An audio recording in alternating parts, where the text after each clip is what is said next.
Sometimes all you need is a literal change of view to change your perspective. But where to go? Especially in an overwhelmingly urban city like Los Angeles, a city that is notoriously lacking in parks. Though that is slowly changing, it can still be hard to find a place with amazing views. So here's our list of the most beautiful views to go to in LA. First up, Hollywood Reservoir. The Hollywood Reservoir is known to most people as Lake Hollywood Park and has pretty much everything you could wish for from a location trip in Los Angeles. Views, history, and the fateful vigil of the Hollywood sign, looking over you as you take in the scenery. In Hollywood Reservoir, you'll find Mulholland Dam, which was built in 1924 and uncharacteristically pretty. The surrounding area is what is known as Lake Hollywood, which boasts numerous possibilities to hike and is filled with spots that offer the most beautiful views of the city. Though the lake itself may be artificial, that does nothing to the sunsets that are visible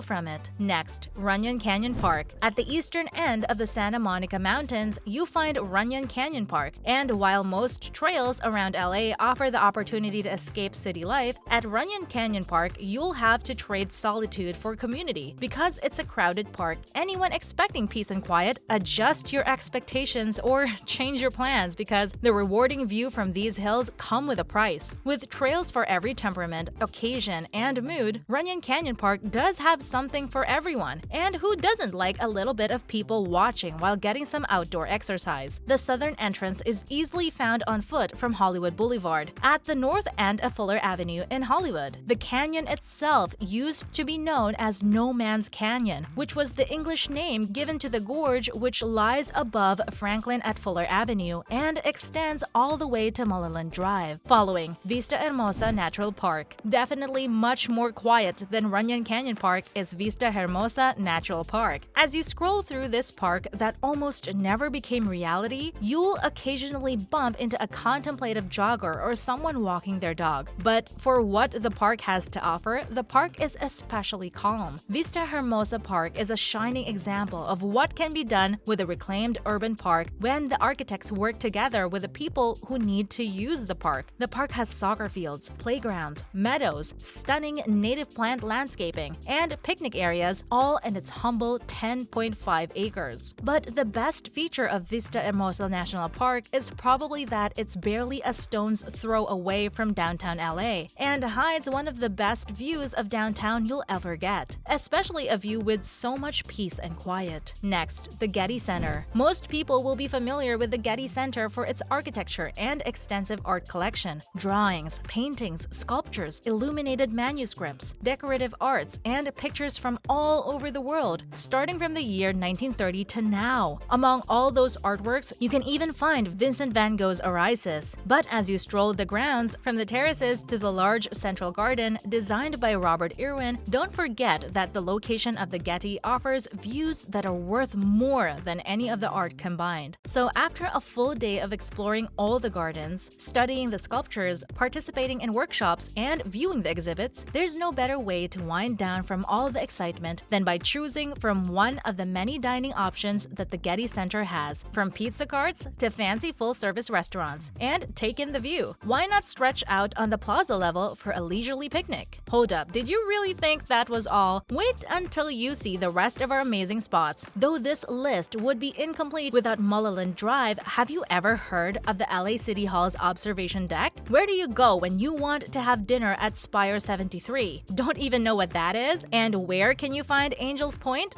Well, let's get going because we're taking a look at more of the most beautiful views in Los Angeles. Let's take a look at Angel's Point. Situated on the top of Elysian Park, one of the largest parks in Los Angeles is Angel's Point. You find Elysian Park in the neighborhood of the same name, though a small portion extends into Echo Park. And Angel's Point is the small hill inside the park, with great views overlooking Dodger Stadium and the downtown LA skyline. This park is sadly underrated, but that does mean it's much quieter than most other parks in the area, despite that it is much more rugged than you'd think, especially given that parts of the hike up will lead you alongside the freeway. But somehow it works. Elysian Park has a wonderful mix of city and nature, and quite a few places that make you forget you're close to civilization at all. Angel's Point and the hike up there is well worth the effort. You'll also find an interesting metal sculpture installed built by local artist Peter Shire on top of Angel's Point. Following, LA City Hall Observation Deck. This one is for the people who would rather not leave downtown LA or even visit a park to hike up some dusty path inside downtown LA. No matter how pretty the view, LA City Hall has a great observation deck at the top of its building, and it's free to visit as well. The only real downsides of the observation deck is that there is no public parking, and it's only open during business hours. But once you've accepted and conquered those obstacles, you are free to roam the deck for as long as you want. Once you've gotten your visitor badge and followed the instructions needed to reach the deck, you can leisurely take in the 360-degree view of the whole city. Shame the deck isn't open at night, because the city lights must be something else from this place. Next up, Mulholland Drive. Sometimes all you need is a long drive with the windows down and the music turned all the way up. Just because Mulholland Drive is famous for being a classic makeup point doesn't mean we can't go there if we have no such plans. Mulholland Drive was named after pioneering Los Angeles civil engineer William Mulholland and can offer you the choice between about half a dozen amazing scenic overlooks, unless you want to stop at all of them. Mulholland Drive is only about an hour's long drive, but will take you along overlooks like the Barbara A. Fine Overlook, the Hollywood Bowl Overlook, and the Universal City Overlook. The Hollywood Bowl Overlook is one of the only stops on the left side of the road, and really your only chance for an unobstructed view of downtown LA and the rest of the LA basin. And when you're there anyway, you should definitely take a moment to visit the Verdugas as well. And now, Spire 73. Here's another one for all the people who don't care much for nature and just want to spend an evening bathed in luxury, surrounded by the city skyline, drinking a good cocktail with friends. Then you'll probably really enjoy a visit to the tallest open-air bar in the Western Hemisphere. And anyone else who has a craving for jaw-dropping views, really. We're talking about Spire 73. Spire 73 is one of the many perks that come with Hotel Intercontinental Los Angeles downtown, which is located in the Wilshire Grand Center. Up in Spire 73, you'll find yourself surrounded by various cozy seating areas with chic fire pits, from classic bar stools to comfy lounge sofas. But this place is actually famous for having an excellent bar. There's a very generous menu which includes a wide selection of champagnes, cocktails, wines, spirits, and beer. Spire 73 is located in one of the best hotels of LA and definitely has a view that can't be argued with. And last but absolutely not least, Griffith Observatory. Almost 7 million people have been able to view through the 12-inch Zeiss refractor since the Griffith Observatory opened in 1935. That makes it the telescope that the most people have looked through in the entire world. It was named after its benefactor, Griffith J. Griffith, and admission to the grounds have always been free, according to Griffith's wishes. There's only a small admission for the planetarium itself, but the observatory has many free features, including an interactive solar system display, a working Tesla coil, and free public telescopes on clear evenings. But the observatory is sitting upon a royal perch over the city, which gives you one thing that is priceless even if you had to pay a small fee to enjoy it: the view. There's a very good reason why the Griffith Observatory is a very popular place to visit, and it's not just because of the night sky. When you have the chance, a visit to Griffith Observatory would absolutely be on your to-do list when you're in Los Angeles. And that's it for now. Which one of these would you like to visit and why? Let us know in the comments, and thanks for watching!